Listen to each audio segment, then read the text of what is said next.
Halo, selamat pagi, siang, sore, malam buat kalian para pendengar podcast. Gimana kabarnya nih? Semoga kalian baik-baik aja ya. Oh iya, harusnya kenalan dulu ya, karena tak kenal maka tak sayang. Kenalin nih, nama gue Melanie, yang bakal ngebicarain berbagai macam topik yang akan dikemas menarik dalam bentuk sebuah podcast. Nah, di sini ada beberapa rekan gue yang akan ngebantu untuk ikut berdiskusi tentang topik yang akan dibahas hari ini. Hai, kenalin nama gue Puji yang akan ikut menyampaikan topik pada podcast kali ini. Halo, kenalin nama gue Alan. Hari ini kira-kira topiknya apa nih? Sekalian perkenalan juga deh dari kan terakhir untuk podcast kali ini. Halo semuanya, kenalin nih, nama gue Ayu. Topik yang bakal kita bahas hari ini menarik banget nih, yaitu ada manajemen strategi atau strategi dalam manajemen. Nah, sebelumnya teman-teman pendengar podcast ada yang tahu nggak nih manajemen strategi itu sebenarnya apa sih? Apa ya? Kakak-kakak di sini juga ada yang tahu nggak nih? Kira-kira apa ya manajemen strategi itu? Wah, jangan ditanya itu mah. Gue tahu banget tentang manajemen strategi. Gue juga tahu lah. Ya udah deh, Alan aja yang jelasin, kayaknya dia lebih paham. Ya nggak sih teman-teman? Iya dong, kalau pengertian dong mah gue masih ingat.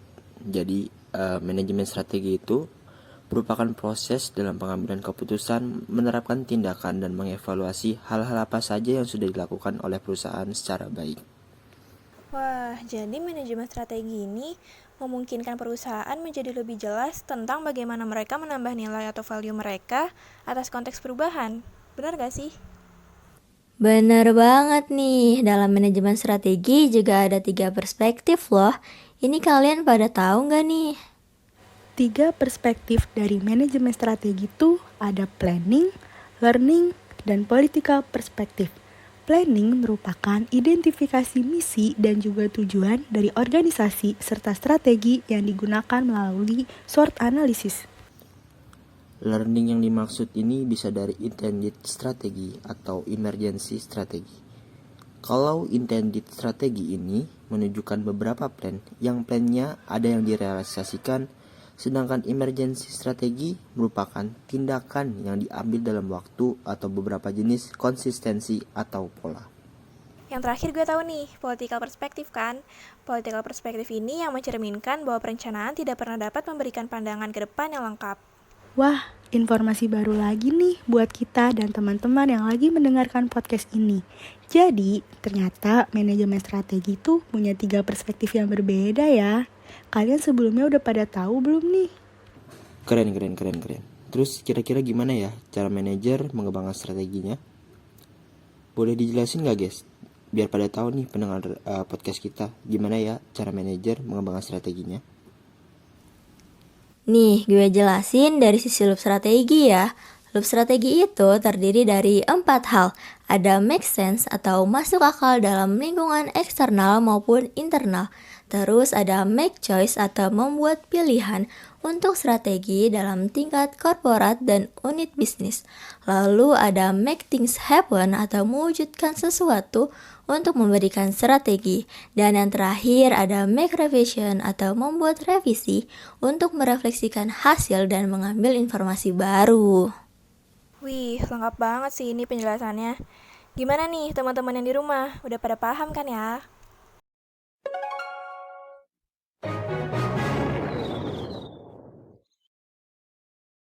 Wah, suara apa tuh? Kayaknya lagi ada yang asik main game nih. Ah, biasa itu mah, paling si Alan. Iya sorry ya guys ya. Ini gue lagi nontonin orang main COC. Ih Lan, kita kan lagi podcast, kok malah nontonin orang? Soalnya nih ya guys ya, di game COC ini kita diajarin juga tentang making things happen loh. Wah, masa sih? Yang bener, Lan? Iya, jadi COC ini ada yang namanya joint ventures atau biasa yang kita kenal sebagai aliansi. Emangnya aliansi itu apa sih?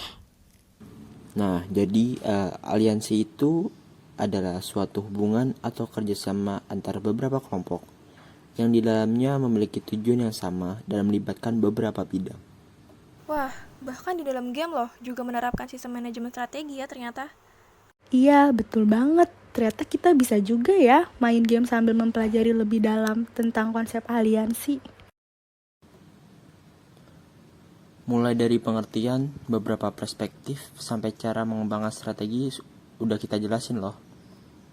Tapi ada yang kurang nih Kak. Kita harus kasih contohnya juga nggak sih, terutama dalam kehidupan sehari-hari, biar kalian yang sedang mendengarkan podcast ini semakin paham.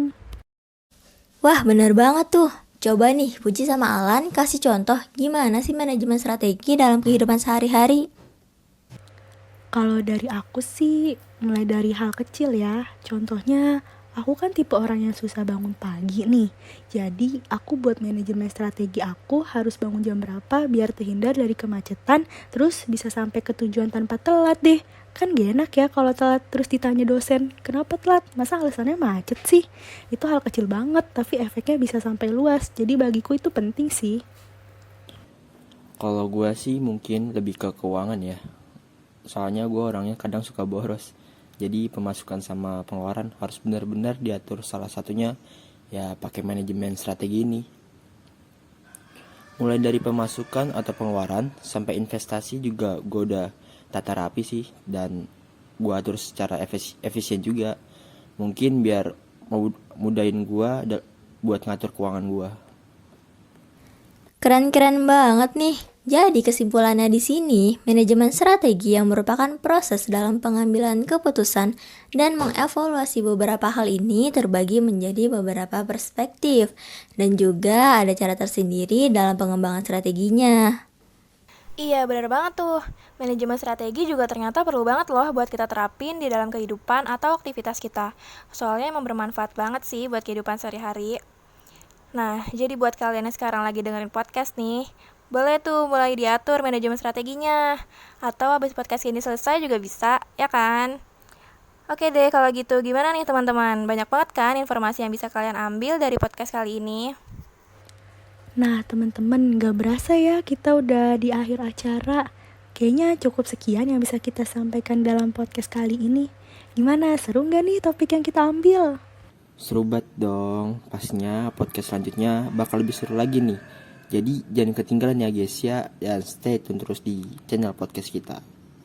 Dadah semuanya, terima kasih dan see you di next podcast kita.